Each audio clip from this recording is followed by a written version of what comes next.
Do you feel like Steph's currently the most feared star in the NBA on the court? I believe he is. Over the last 6 games, what is he doing? He's averaging 31 points, 33 minutes, shooting 50% from three-point range, 44 of 88. He's a guy that you have to guard the second he steps past half court.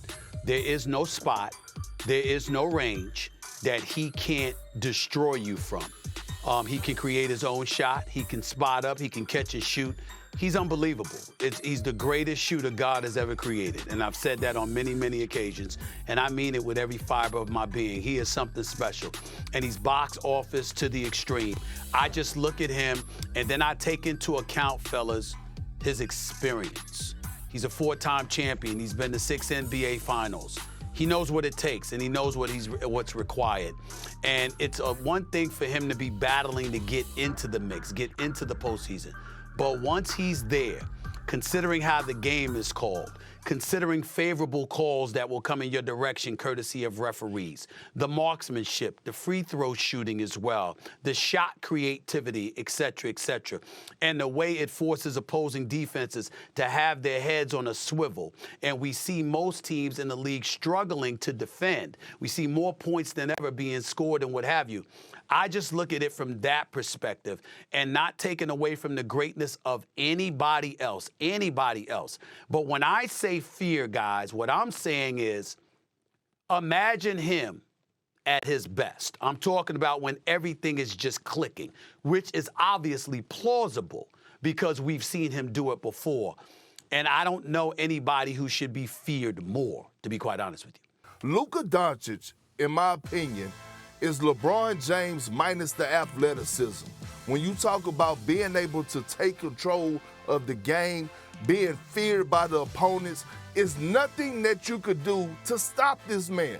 The only person that is stopping Luka is Luka when he's off, and that is an off shooting night. Because he affects the game in so many areas, he puts the pressure on the defense. He puts the pressure on the officials. He gets to the free throw line at a high rate. He's 6'7", 255 or 260 pounds, and what he does on a night-to-night basis, I don't think the world notices enough, but the league does. When they do a scouting report on him, I don't know how you stop him. And I know the West is loaded. Do I have the Dallas Mavericks picked to win it all? Absolutely not. But I know a lot of teams are scared to play against the Dallas Mavericks because of Luka Doncic. And we heard what Jason Kidd said about a month ago. Think about this.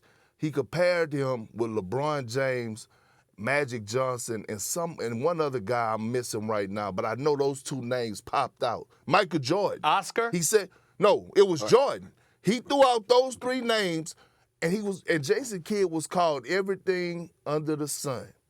But at the end of the day, those comments were fair at this point of Luka's career. You guys make compelling cases. I'm not really pushing back, but I'm telling you, the guy that strikes fear in the heart of everybody from the executives to the coaches to the ball boys is Nikola Jokic. This is a guy who is impenetrable. He doesn't get tired. He doesn't get in foul trouble. He doesn't have bad games. He dominates the game without jumping. You can't get to him. He doesn't let the officials get to him. There's not a defense that you can play on him that he can't figure out. He's smarter than your coach. He knows where everybody is on the floor before they even move. There's no single player that you can put against him.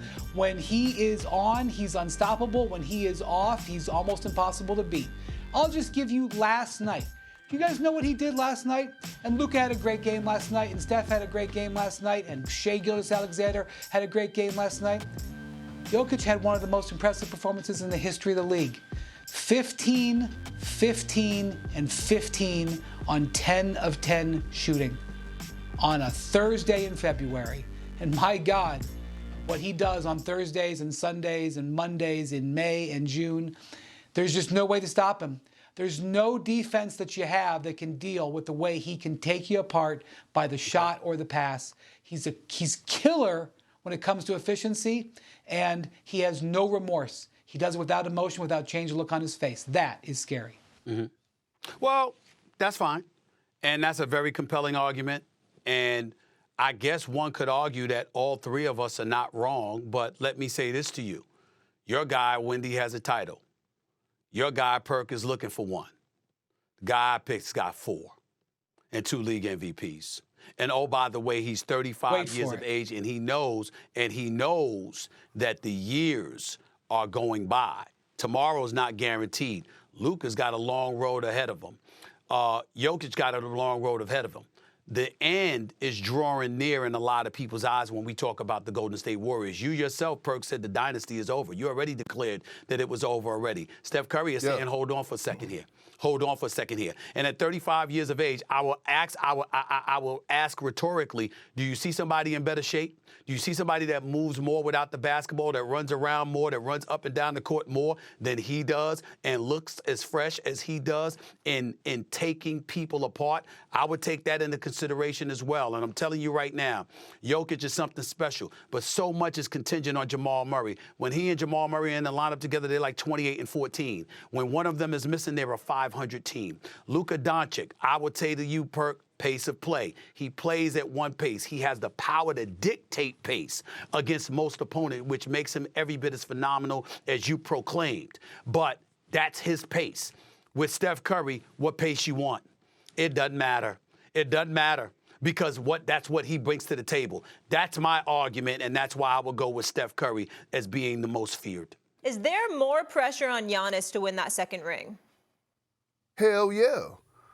To be honest with you, Molly, he has the most pressure in the NBA to win a ring. You know why? Because he's the one. Hold on. Let him talk. Giannis Antetkounmpo has a lot of blood on his hands when it comes down to this organization of the Milwaukee Bucks. When it comes down to a coach that he won a championship with and Mike Budenholzer, Giannis Antetkounmpo had his hands in that for as him getting fired. Okay, cool.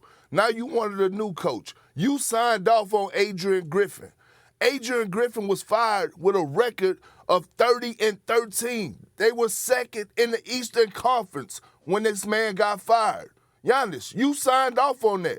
Giannis, you put pressure on the Milwaukee Bucks to trade Drew Holiday to get in a new superstar. I'm not saying he went and said trade Drew Holiday, but he put the pressure on the Bucks to make a move which acquired Damian Lillard. So now you got Damian Lillard, you got a new coach in midseason in Doc Rivers who won a championship, and Drew Holiday is in your conference with the Boston Celtics, who have the best record in the league. So if you're Giannis Antetokounmpo, the Bucks has done everything and more to please you, to make sure the pieces around you fit, to get you another bona fide superstar.